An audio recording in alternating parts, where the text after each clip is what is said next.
Bonjour à tous, aujourd'hui on se retrouve pour une théorie sur Kuroko no Basket dans laquelle nous allons parler de joueurs qui sont présentés comme des prodiges et n'apparaissant qu'une fois tous les 10 ans. Je veux bien sûr parler de la génération miracle. La théorie voudrait que les joueurs de la génération miracle soient atteints de troubles comportementaux, autrement dit troubles psychiques. Cela peut vous paraître bizarre, mais normalement, à la fin de la vidéo, la théorie vous paraîtra crédible. Commençons avec le joueur le plus grand de la génération miracle, Atsushi Murasakibara. Murasakibara est le membre de la génération miracle qui s'exprime le moins après Kuroko, et qui porte un réel intérêt pour la nourriture au point d'en oublier tout le reste. Dans un premier temps, il se fiche du basket, parle toujours comme un enfant, semble quelque peu attardé, et prend un malin plaisir à écraser ses adversaires, comme s'il s'agissait de quelque chose de normal. Selon cette théorie, son comportement se rapprocherait du syndrome d'Asperger, et donc de l'autisme. Il n'exprime pas beaucoup ses sentiments, se prend d'affection pour des choses futiles, jusqu'à en virer à l'obsession, et semble parfois à côté de la plaque, comme dans un autre monde. Poursuivons avec un joueur qui n'est jamais allé dans la zone et qui met tous ses shoots, Shintaro Midorima. Midorima est obsédé par la perfection, il calcule tout, de telle sorte que sa précision soit parfaite et qu'il ne manque jamais sa cible.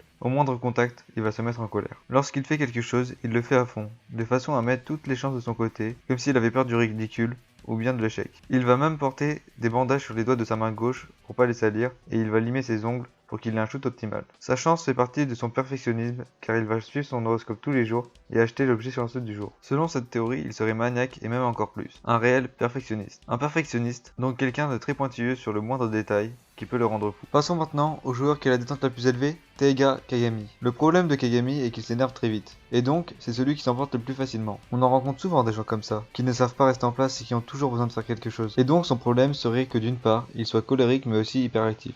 Côté hyperactif qui pourrait expliquer le fait qu'il n'arrive pas à dormir la veille d'un match important. Autour du joueur le plus fort de la génération miracle, Daiki Aomine. Aomine a un comportement qui lui sort du lot car il est trop doué dans le domaine qui lui apporte le bonheur, au point d'avoir surclassé tous les autres personnages, qui partagent la même passion que lui. Passion qui a fini par le détruire à travers le fanatisme, parce qu'il est surdoué et que les autres ont fini par le mettre de côté, le considérant comme un être à part, un monstre, jusqu'à l'amener à devenir asocial. Il va même à repousser les gens pour rester seul. Il s'est coupé du monde, parce que les autres ont eu peur de lui, et donc il est devenu asocial. Passons maintenant au plus évident, Seijuro Akashi. Akashi possède deux personnalités bien distinctes. L'une qui se veut gentille et généreuse, l'autre plus perfide, qui ne pense qu'à sa propre personne et se croit au-dessus de tout le monde. Il est donc bipolaire, puisqu'il a clairement à lui tout seul deux personnalités opposées, mais également schizophrène, dépressif et sadomasochiste, lorsqu'on sait de quoi il est capable. Schizophrène parce qu'il lui arrive d'être frappé par la folie et de devenir dangereux, lorsque quelque chose lui échappe, comme lorsqu'il a égratigné la joue de Kagami avec la paire de ciseaux de Midorima. Dépressif parce que c'est la perte de sa mère et la crainte de la défaite qui l'a fait changer d'âme, la première fois lorsque les choses ont mal tourné. Sadomasochiste parce qu'il serait capable de se faire du mal et de s'automutiler s'il venait lui-même à faire quelque chose de travers,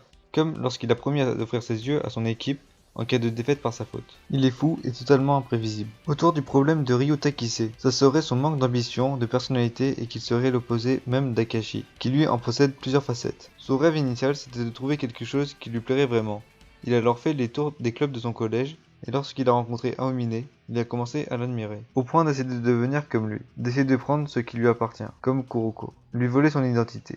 C'est cette ambition de tout vouloir posséder qui ferait de Kise un véritable jaloux. À cause de son manque de personnalité, il a besoin d'Akashi pour acheter ses habits. Son problème est qu'il veut devenir quelqu'un qu'il n'est pas. Enfin, j'en arrive à Tetsuya Kuroko. Kuroko souffre d'un sérieux manque de confiance en lui, et que son manque de confiance est très bien représenté par son manque de présence. Kuroko ne ressent pas le besoin de briller mais de se cacher derrière quelqu'un d'assez instant, pour faire ressortir le meilleur de lui-même. Il est donc très dépendant, il a besoin d'un guide pour atteindre ses objectifs. Je pourrais également parler de l'hypersensibilité de Satsuki Momoi, ou du caractère violent et provocateur de Shugo Aizaki, ou bien Tatsuya Imuro et son complexe d'infériorité. Mais je ne pense pas que ce soit utile car je pense que vous avez compris l'idée de la théorie. La vidéo est maintenant terminée et j'aimerais avoir votre avis sur cette théorie, et si elle vous a plu, n'hésitez pas à mettre un like. Sur ce, à la prochaine.